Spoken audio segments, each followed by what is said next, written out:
Assalamualaikum warahmatullahi wabarakatuh. Waalaikumsalam warahmatullahi wabarakatuh. Warahmatullahi wabarakatuh. Sebentar, Waalaikumsalam. Ge. Sebentar, anak-anak. Sebentar.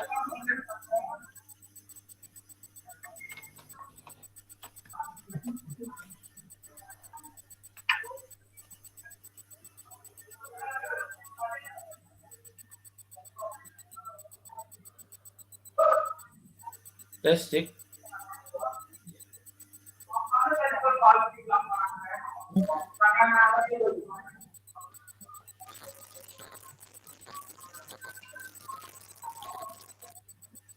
Nah, Ge. Apa kabar, anak-anak semuanya? Baik, Pak. Alhamdulillah Bapak, baik. ya, Alhamdulillah. Bapak. Alhamdulillah, semuanya baik. Semoga Allah selalu memberikan nikmatnya yang sangat banyak kepada kita semua. Nikmat iman, Islam, dan juga kesehatan buat kita semua. Allah amin. Amin. Pak Guru absen dulu ya. Ani ada? Konten, Pak. Oke, Hadir. alhamdulillah. Iswandi? Oh, mungkin ini ya, lagi di belakang. Oh, oke. Miftahul Khairani? Hadir, Bapak. Auzi? Hadir Pak. Rina? Oke, baik anak-anak semua. Sebelum kita mulai belajar hari ini, marilah kita berdoa terlebih dahulu. Fauzi sebagai ketua kelas silahkan pimpin doa. Iya Bapak siap. Mari teman-teman kita berdoa sebelum mulai pelajaran. Berdoa dimulai. Selesai.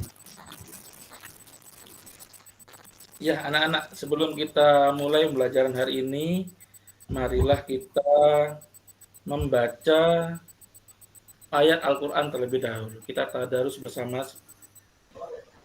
Sebentar, saya share dulu.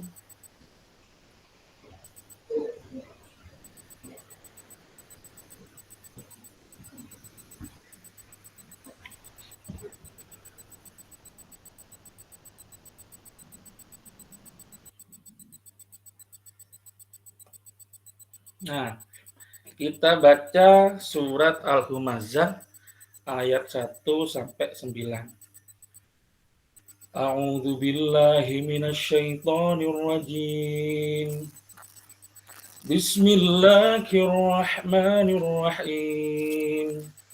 Wailul likulli humazatil lumazah alladzi jama'a malahu wa 'addadah yahsabu anna malahu akhladah kalla la yunbadhanna fil hutamah wa ma adraka mal hutamah narullahil muqadah allati tattali'u 'alal af'idah innaha 'alaihim muqsadah fi 'amadin mumaddadah Sadaqallahul azim.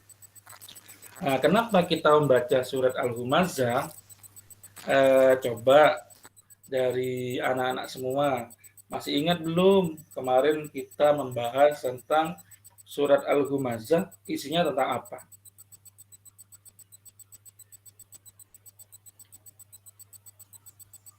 Terdengar suara guru, anak-anak? Guru. Terdengar Pak ya? Terdengar ya teman-teman anak-anak? Suara Pak Guru jelas, anak-anak? Jelas, Pak. Sangat jelas, Pak Guru. Lantunan Qurannya luar biasa. Coba ini Khairon. Coba Mas Khairon, coba di apa sih isinya Al-Humazah itu? Menjelaskan tentang apa? Pak Guru, mohon maaf. Lupa Pak Guru saya. Mungkin yang lain ada yang ingat Al-Humazah itu berisi tentang apa? Minggu kemarin saya nggak masuk Pak Guru, saya izin ke rumahnya. Oh iya, Masya Allah Pak Guru lupa. Yang lain mungkin ada, mungkin Fauzi atau Iswandi, Ani mungkin ingat enggak apa isinya al-humazah itu apa?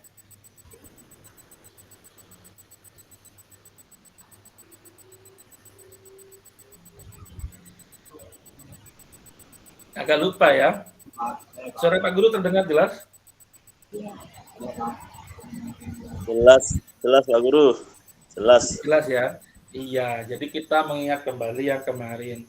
Al-humazah itu jadi Allah melarang kita untuk mengumpat dan mencela. Jadi jangan sampai betul-betul kita hindari untuk mengumpat dan mencela. Kenapa? Karena Allah itu menyiapkan tempat khusus bagi orang-orang yang suka mengumpat dan mencela, yaitu neraka utama. Na'udzubillah, tsumma na'udzubillah min dzalik. Semoga Allah hindarkan kita dari neraka itu.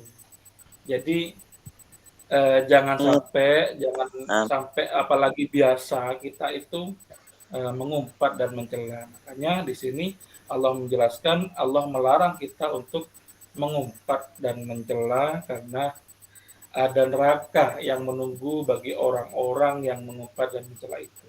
Oke, selanjutnya anak-anak mari sekarang kita akan membahas tentang adab berbusana muslim. Nah, kita sebagai muslim dan muslimah tentunya harus berpakaian sesuai dengan syariat Islam. Nah, di sini Pak Guru tanya dulu, kenapa sih kita harus berbusana muslim? Coba siapa yang bisa? Saya Pak Guru. Ayo, monggo silahkan. Yang pertama untuk menjaga aurat kita Pak Guru agar tidak terlihat, karena menutup aurat itu ajaran syariat Islam. Oke, Masya Allah, mantap. Bagus ya, bagus jawabannya. Banyak sekali alasan kenapa kita harus menutup aurat, berpakaian sesuai dengan syariat Islam, untuk menutup aurat, untuk melindungi diri, untuk ya insya Allah kita dihormati kalau pakaian kita baik, dan banyak lagi alasan yang lain. Akan tetapi alasan utama kita berpakaian busana muslim atau muslimah ya karena Allah perintahkan itu. Jadi Allah ketika memerintahkan sesuatu itu pasti baik buat kita. Contoh, Allah memerintahkan sholat kepada kita. Ini bahas sholat ya. Nah, kita sebagai muslim itu kan sholat 5 kali sehari, wajibnya, belum yang sunnahnya. Jadi sholat itu sangat baik buat kita. Kita hubungkan dengan di masyarakat atau bahkan di luar Islam. Orang-orang yang tidak sholat atau non-muslim itu ya, terlebih di luar negeri, ini ada bukti, ada riset juga, bahkan dari orang tersebut, dari orang yang luar negeri tadi. Jadi orang yang tidak sholat, sebetulnya sama sih, orang sholat maupun orang tidak sholat itu tetap ada masalah. Kita itu pasti insya Allah punya masalah masing-masing.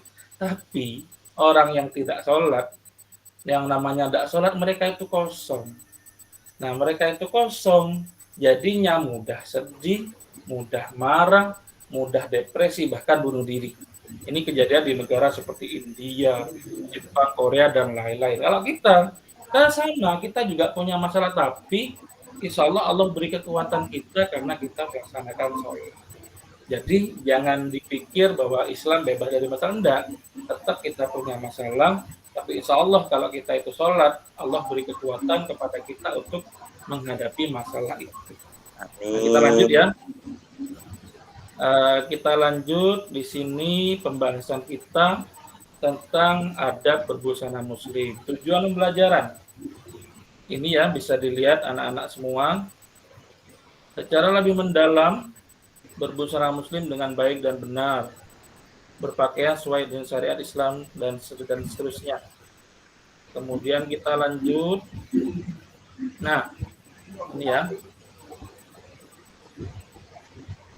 ketika jadi Allah meridhoi orang-orang yang berpakaian busana muslim atau muslimah, seperti kita bahas tadi bahwa Allah memerintahkan busana muslim. Ya udah, enggak usah banyak tanya, ya kita laksanakan saja.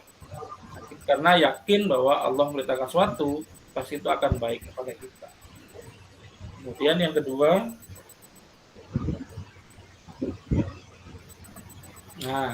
adab berpakaian. Jadi sebagai seorang muslim, kita berpakaian itu yang pertama, ketika akan berpakaian ya kita harus berdoa terlebih dahulu. Kemudian pakaian yang dikenakan jelas menutup aurat, tidak membentuk lekukan tubuh, tidak terlalu mencolok dan menarik perhatian orang. Kemudian berpakaian dimulai dari kanan saat melepas dari kiri. Pakaian yang dikenakan bersih dan rapi, tawadhu atau tidak berlebihan dalam berpakaian, sesuai dengan situasi dan kondisi. Tidak memakai pakaian yang terbuat dari kain binatang buas seperti singa, harimau, dan lain-lain. Jadi dalam hadisnya Nabi Muhammad itu menjelaskan bahwa kita tidak boleh memakai pakaian yang terbuat dari kulit binatang. Selanjutnya, manfaat berbusana sesuai syariah. Yang pertama, jelas menghindarkan diri kita dari perbuatan dosa. Ya Allah perintahkan suatu, kita ikuti, Allah kasih pahala, kita tinggalkan, ya berdosa. Seperti itu ya. Kemudian yang kedua, menimbulkan rasa hormat dari siapapun. Pakaian kita sopan, insya Allah orang menghormati kita. Terhindar dari fitnah dan kejahatan. Kemudian menjaga tubuh dari pengaruh buruk lingkungan dan cuaca. Selanjutnya, fungsi pakaian. Apa sih fungsi pakaian dalam Islam?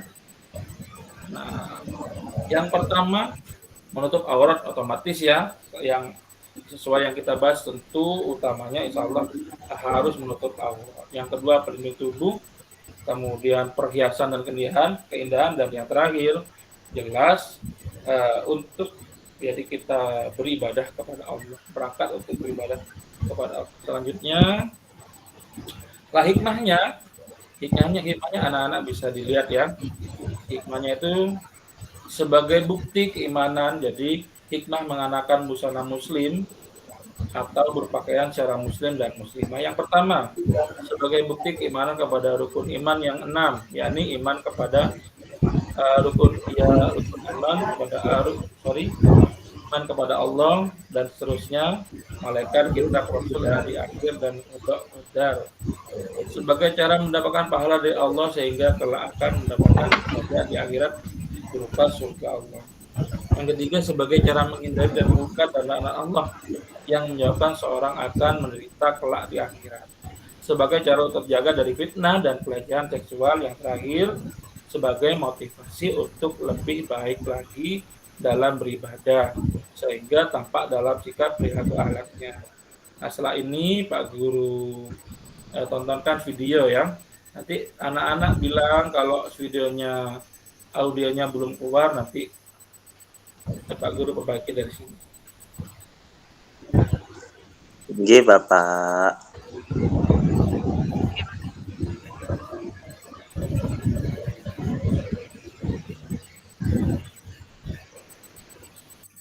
Suaranya tidak terdengar, Pak Guru.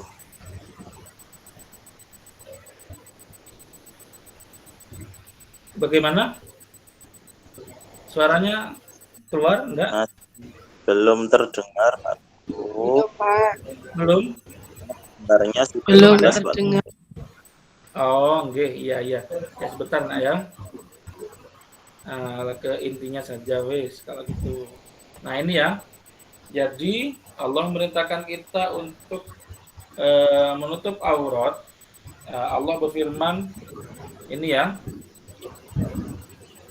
Ini yang artinya, wahai Nabi, katakanlah kepada istri-istrimu, anak-anak perempuanmu, dan istri-istri orang mukmin supaya mereka mengulurkan jilbabnya ke seluruh tubuh mereka. Yang demikian itu agar mereka lebih mudah untuk dikenali sehingga mereka tidak diganggu. Allah Maha Pengampun lagi Maha Penyayang. Oke, itu yang pertama. Nah, ini yang kedua.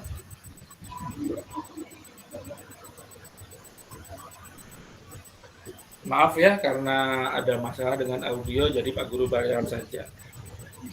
Di ayat yang kedua, Allah berfirman, katakanlah kepada para perempuan yang beriman, hendaklah mereka menjaga pandangannya, memelihara kemaluannya, dan janganlah menampakkan perhiasannya atau bagian tubuhnya kecuali yang biasa terlihat.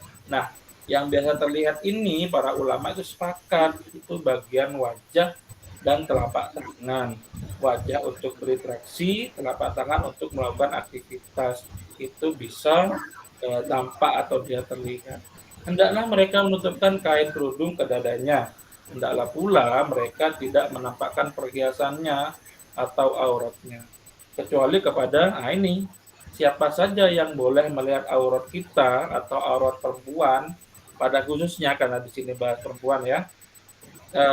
Ini yang boleh melihat itu yaitu suami mereka, ayah suami mereka, putra-putra mereka, putra-putra suami mereka, saudara-saudara laki-laki mereka, putra-putra saudara laki-laki mereka, putra-putra saudara perempuan mereka, para perempuan sesama muslim, hamba sahaya yang mereka miliki, para pelayan laki-laki tua yang tidak mempunyai keinginan terhadap perempuan, atau anak-anak yang belum mengerti tentang aurat perempuan. Hendaklah pula mereka tidak mengentakkan kakinya agar diketahui perhiasan yang mereka sembunyikan. Bertobatlah kepada Allah, bertobatlah kamu semua kepada Allah, wahai orang-orang yang beriman, agar kamu beruntung.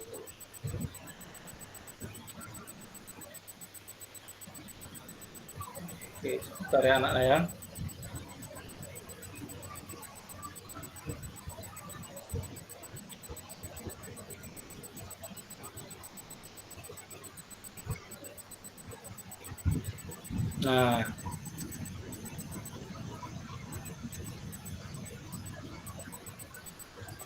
Nah, sementara mungkin ada yang ditanya dulu sebelum Pak Guru kasih evaluasi pada anak-anak semua.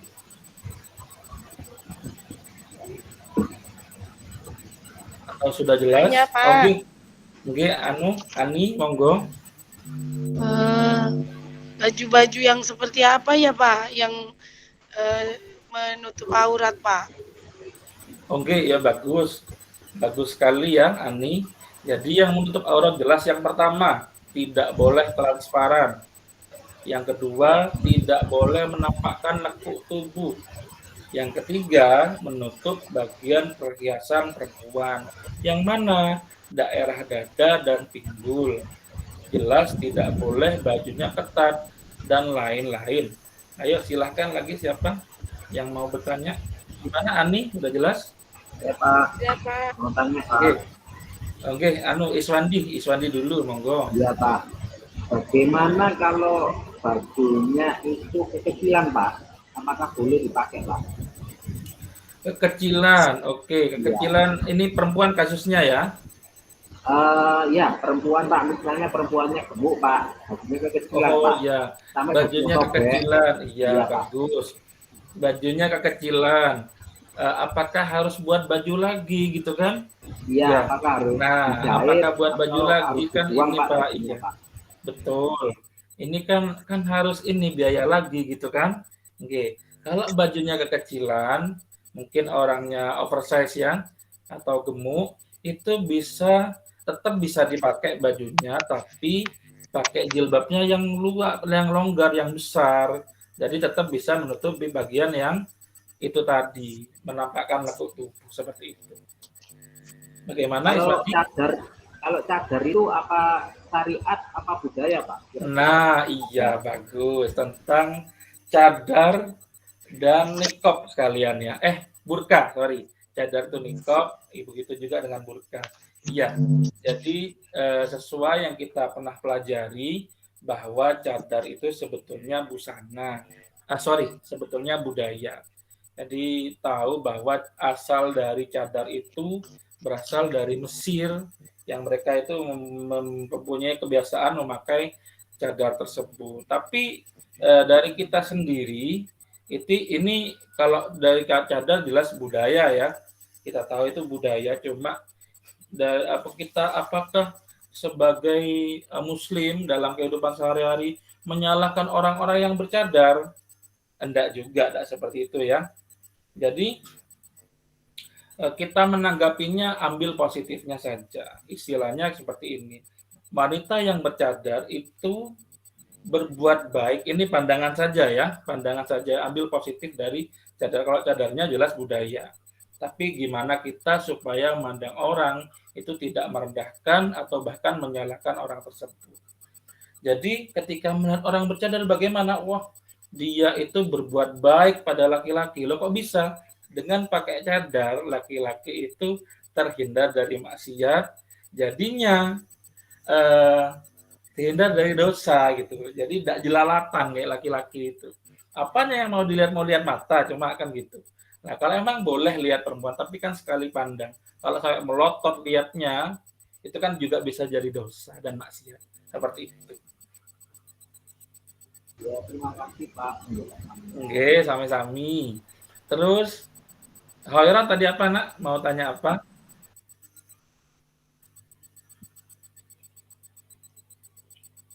Suaranya, Pak. Suaranya Hoiron. Gimana Bapak? Menghidupkan Pelesian, nggih. tentang perempuan itu sudah berusaha penuh untuk menutupi auratnya, sudah memakai pakaian yang tebal, sudah panjang, sudah menutupi bagian dada dan pinggul. Tapi masalahnya sekarang dari laki-lakinya, Bapak. Laki-lakinya itu sudah seperti itu ya, masih ingin lihat aja, ingin diperhatikan saja kayak saya.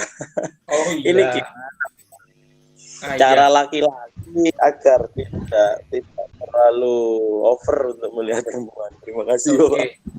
Iya, betul. Iya. Enak Hoiron ya. Jadi untuk menjawabnya ini ada dua versi. Yang pertama, memang fitrah laki-laki yang memang suka penasaran, sekalipun sudah ditutup dari perempuan itu, ditutup aja penasaran, apalagi yang tidak ditutup seperti itu.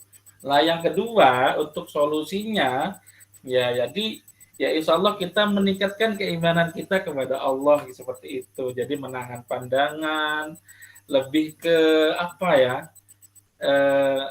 Oke lah, mungkin dilihat sekali saja. Jadi tidak sampai, kan rezeki juga kan bisa melihat kecantikan perempuan itu. Dan tidak sekali ya udah, jangan sampai terlena, melotot dan sebagainya kita tinggalkan. Sudah seperti itu kira-kira. Jadi seperti itu ya. Ada lagi mungkin dari anak-anak yang lain atau tambahan mungkin? Saya Pak. Oh iya, monggo. Saya kemarin itu lihat Hoiron cuma pakai baju celana pendek saja Pak, nggak pakai baju atas Pak. Kira-kira batasan aurat laki-laki itu sampai mana sih Pak? Nah, iya bagus, tidak pakai baju atas, baik. Tentang ini aurat laki-laki berarti ya. Nah, tentang aurat laki-laki. Jadi begini, yang pertama aurat laki-laki bagi laki-laki lain ya. Maksudnya bagi sesama laki-laki ya. Jadi kumpul-kumpul laki-laki dan aurat laki-laki yang dilihat secara umum yang otomatis perempuan juga lihat. Itu yang pertama. Kalau misalkan kumpul laki-laki, sama-sama laki-laki itu kelihatan. Jadi gini, suatu ketika Nabi di suatu majelis ya. Ini hadis Nabi. Ada atas dasar hadis Nabi. Nabi itu di suatu majelis seperti mengadakan rapat gitu ya, kayak diskusi musyawarah. Nah, Nabi itu ini pahanya ditindih kayak kita duduk bersama bersila gitu kan. Nah, itu ditindih oleh orang di sampingnya gitu. Ya kan, waktu itu. Nah, waktu itu ketika ditindih otomatis seperti kita sama merasa tidak nyaman kan. Nah, merasa tidak nyaman, akhirnya Nabi angkat si paha itu. Nah, ketika ngangkat paha, itu jubahnya kesingkap, sehingga memperlihatkan pahanya. Nah, Nabi waktu itu tidak serta-merta menutup paha tersebut yang kelihatan. Ya kenapa? Karena di situ sama-sama laki-laki, semuanya laki-laki, tidak ada perempuan. Jadi kalau kelihatan paha itu kalau masih dalam lingkup laki-laki semua itu masih tidak masalah.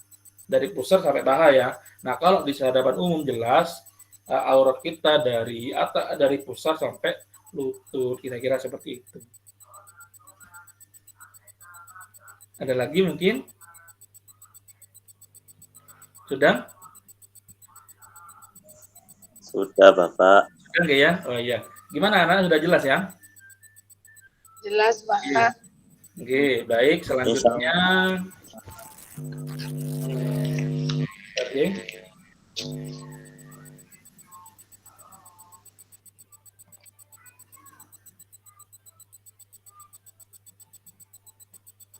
Nah, ini ada tugas ya.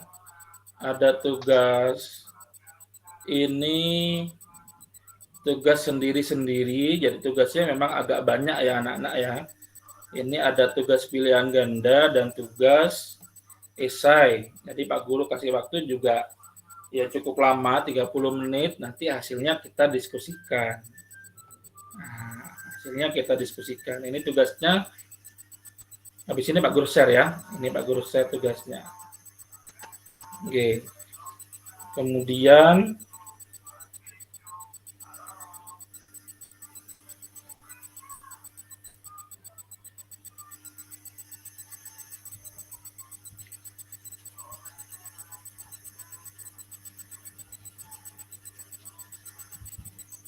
nah, ini tentang untuk materi sekarang ya, sudah selesai. Untuk materi akan datang kita akan membahas tentang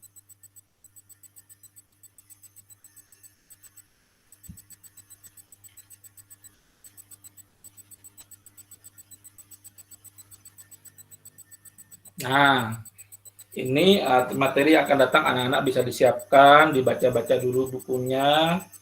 Kemudian kalau memang ada yang belum dipahami, bisa nanti disiapkan pertanyaan juga. Nah, mungkin cukup sampai di sini.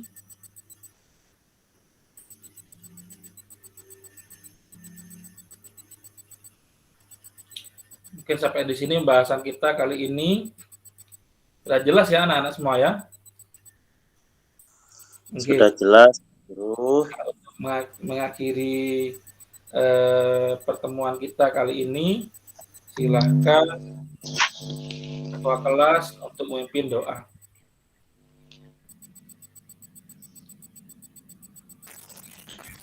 Mas Fauzi, monggo. Baik, terima kasih Bapak. Ya teman-teman, mari kita akhiri pelajaran pada siang hari ini dengan bacaan doa. Berdoa dimulai. Selesai. Oke, anak-anak semua, sampai jumpa di pertemuan akan datang. Wassalamualaikum warahmatullahi wabarakatuh. Waalaikumsalam warahmatullahi wabarakatuh.